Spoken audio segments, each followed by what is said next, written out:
So పిల్లలు దేవుడు 2 Bible college చేయడానికి కృపనిచ్చాడు. అలాగనే అమెరికా వెళ్ళి అమెరికాలో కూడా ఒక మంచి యూనివర్సిటీ డాక్టరేట్ కూడా చేయడానికి కృపనిచ్చాడు. దేవుడు నన్ను చదువులేని నన్ను బైబిల్ పట్టుకున్నాను పిల్లారా, దేవుని వాక్యాన్ని పట్టుకున్నాను అంతే. ఈ వాక్యమే నన్ను నడిపిస్తూ ఉంది, ఈ వాక్యం పోషిస్తూ ఉంది. ఈ బైబిల్ గ్రంథమే అక్షరాలు నేర్చుకున్నా, ఏబిసిడీలు నేర్చుకున్నా. ఏబిసిడీలు ఎందుకు నేర్చుకున్నాను తెలుసా? ఒక మిషనరీ ఇంగ్లీష్లో తమిళ్లో చెబుతుంటే తమిళ్లో తెలుగులో చెబుతున్నాడు మా పాస్టర్ గారు డేవిడ్ రాజు గారు అని చెన్నైలో ట్రాన్స్లేషన్ చేసేవాళ్ళు.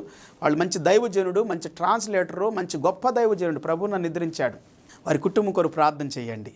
అలాగే దేవుడు అద్భుతంగా నా జీవితాన్ని దీవించాడు పిల్లారు, ఆశీర్వదించాడు. ఆ దినము ఆయన చెబుతున్నప్పుడు నేను అనుకున్నా ఇంగ్లీష్లో బాగున్నాడు యేసు ప్రభు, అయితే ఇంగ్లీష్ నేర్చుకోవాలనుకున్నా. ఆ దినము నుండి ఇంగ్లీష్ బైబిల్ ముందు పెట్టుకొని తెలుగు బైబిల్ ముందు పెట్టుకొని ఏబిసిడీలు నేర్చుకుంటూ ప్రారంభించి చదువుకోవటం ప్రారంభించాను. ముందు ఏబిసిడీలు నేర్చుకున్నా, తెలుగు బైబిల్ ఇంగ్లీష్ బైబిల్ ముందు పెట్టుకొని తెరిచి